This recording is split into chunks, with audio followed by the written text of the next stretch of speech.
Hello, friends. What do you guys do when you are faced with a stressful situation? How do you cope? Hi, everybody. I'm Dr. Becky, and I'm back with another Better Brain tip because I was sure faced with a stress filled challenge over the last few days.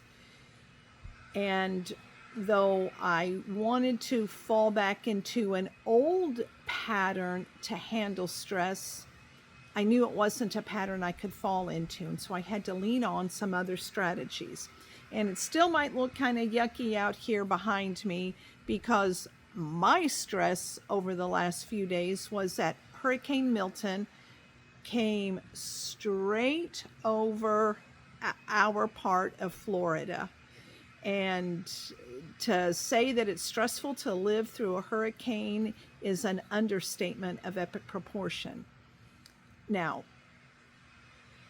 in all fairness, even though this was massively stressful, we were blessed and were not like the people who were in the Asheville, North Carolina area and some of those other people where Helene totally decimated communities, washed out roads, and there are people that have no access to food, water, electricity.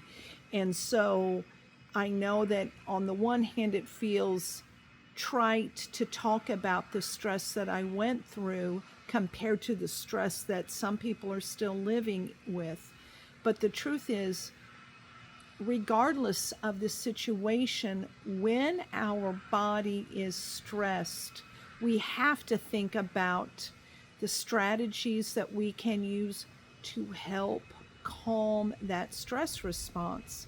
Because if we stay in that state of fight or flight for a long window of time, that destroys our brain cells and that actually shrinks our brain.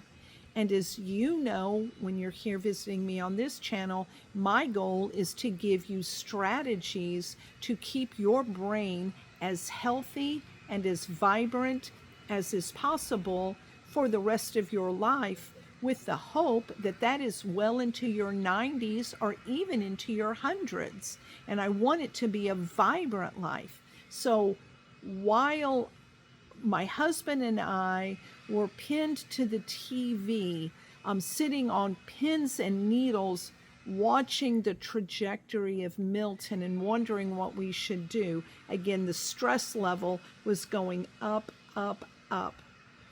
And the truth is, what I wanted to do in the height of the stress is I wanted to grab a bottle of my favorite wine and pour myself a glass or two of wine last night when the rains and the winds started coming in. But I knew that if I used that as my tool, then the alcohol would hurt my brain. Now, drinking alcohol on a social occasion, you're out, you're celebrating your anniversary, you are at the wedding of some friends, here and there, social alcohol consumption for almost everybody can be a safe and wonderful thing to do.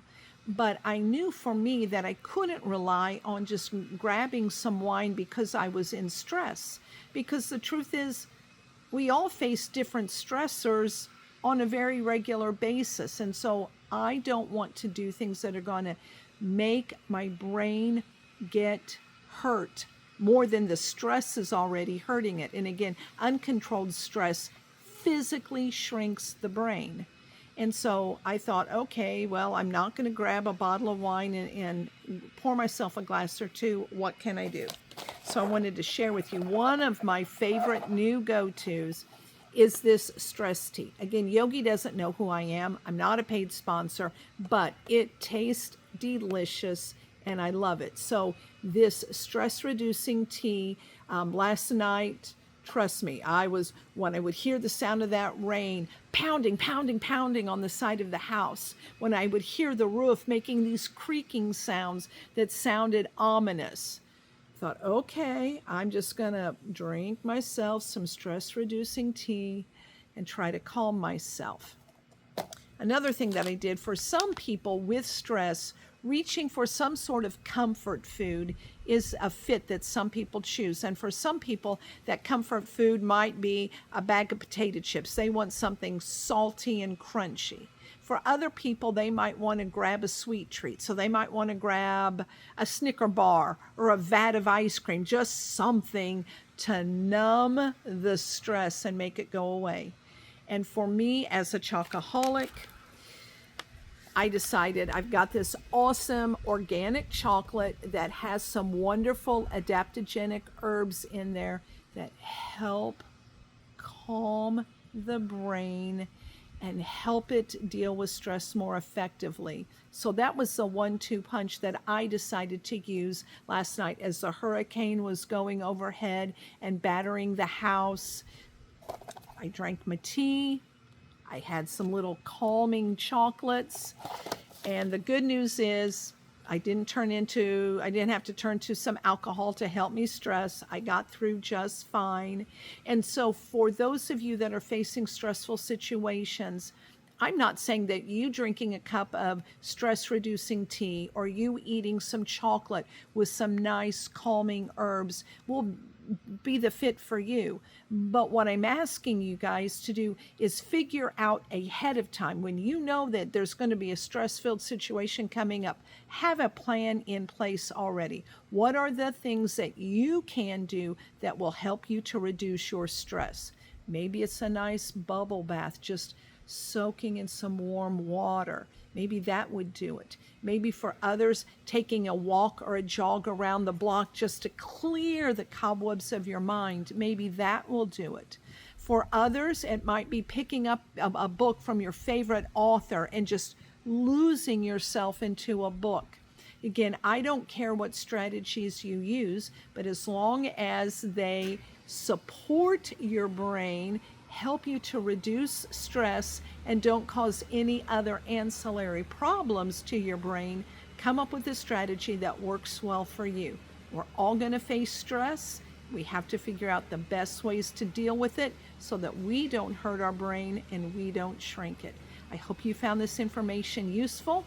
I hope that you will hit that like button, and if you can share this information with other family and friends so that they too can start thinking about strategies that will work well for them when they're faced with a stressful situation. Again, our goal here is to keep your brain as healthy as we can until the day you die. Be blessed. Take care. I'll see you next time. Bye.